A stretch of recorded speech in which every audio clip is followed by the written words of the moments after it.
So, um, so when that happens, the darkness takes over them, and then they will ever be in the dark. I know I met a few people in my life that they're always going to be in the dark. It doesn't matter how much you give them information, how much you give them good advice, how much you show support, how much you show dignity to them. The darkness, it consumed them. And then they wonder why people are never around. They wondering why people don't go to them. They wondering why people don't want to date them. And they wondering why they got these evil demons smirking and laughing and smiling at them and just staring at them. And you're scared because you're like, okay, I don't want these demons look at me no more. It's because they know you're not ready to step in the light and you're not ready for change. Don't get me wrong. I was told by a friend that change takes some time. It does. It takes some time to change. For some. And some, it just drastically just change. You just go for it. You're like, I want to get out. Boom, I'm gone.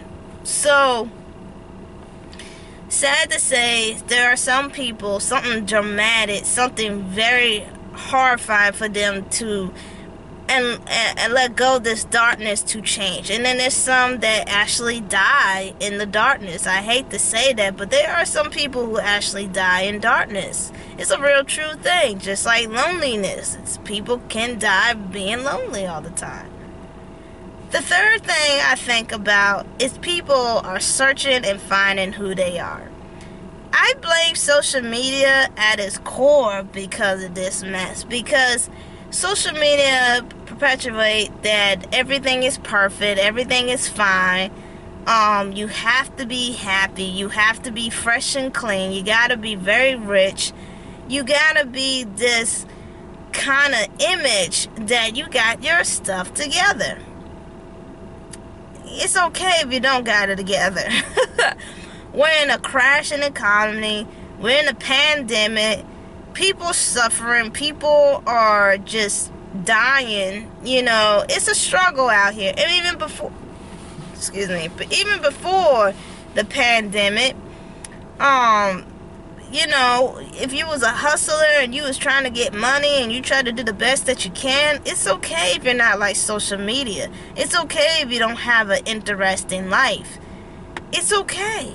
We all have a journey and a path that we have to take to find ourselves and elevate and improve ourselves to be a better person.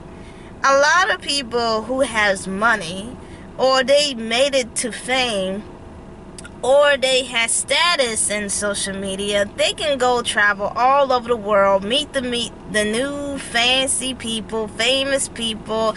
They can do all of this good stuff because they have the money and the resources. Now, if you're just like an old regular Joe person like myself, your life don't seem so exotic. But that's okay, because you can still make your life exotic.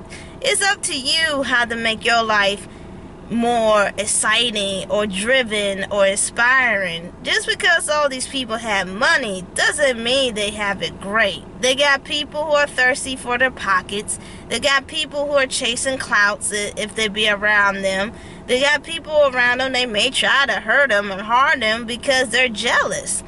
Being famous have a price, but I think people don't know who they are because they are so glued and so attached to the social media world and thinking that, oh, I should be like this or I should be like that and that and that and that and that. It's like, no. Be exactly who you are. You don't have to be anybody but yourself. When you were a kid, what did you like to do? When you was a teenager, what did inspire you to be something when you get out of high school and stuff like that? You're your own individuality. You're your own person. So you're not basically going to copy somebody else. Don't copy. Be who you are. I think in the dating world today, a lot of people are trying to find out who they are. They've been going left, they've been going right, they've been going in the middle, they've been going up top, they've been going to the bottom. They've been going all over the place. They do not know. There's 3 problems in this when people are trying to find their self. 1, they're trying to fit in. 2, they're trying to please people. And 3, they don't have the highest confidence of their self. You see, confidence is such a huge thing in this world. If you don't have confidence, I guarantee you people can see that right through. The ones who are wants a serious relationship, they're like, well, you're not confident about anything you do or touch, so why should I date you? Why shouldn't you be my life partner? And then others will take that advantage. They're like, oh wow, you don't know where you're going, so you're just like a leaf on a tree. You're gonna go this way, you're gonna go that way, and I could just take you any kind of direction that I please because you have no confidence. And I think that's the reason why people go to the dating world, because they're trying to find those 3 things.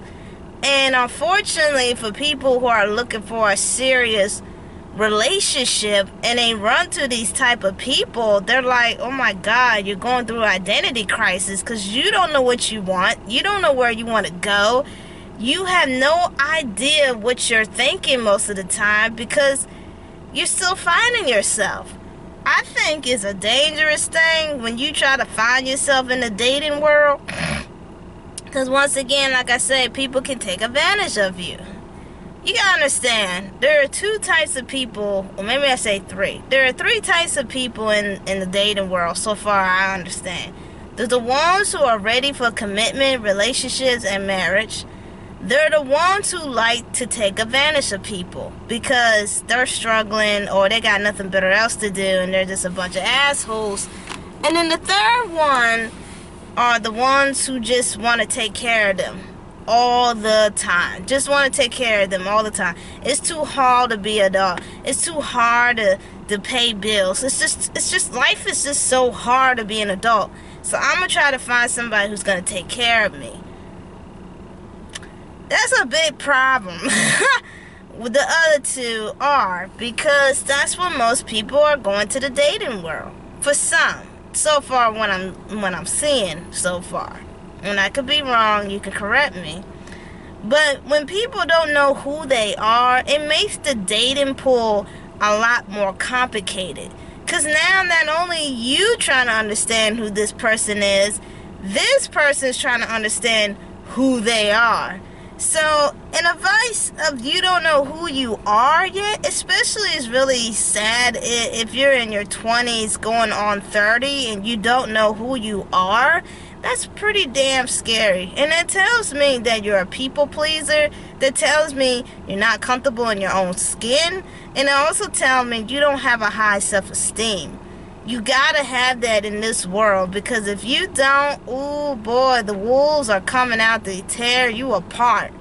I don't think people understand, and they wonder why they attract the most terrible of terrible people.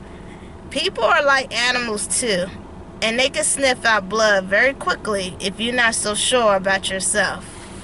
And I come back with my part 3.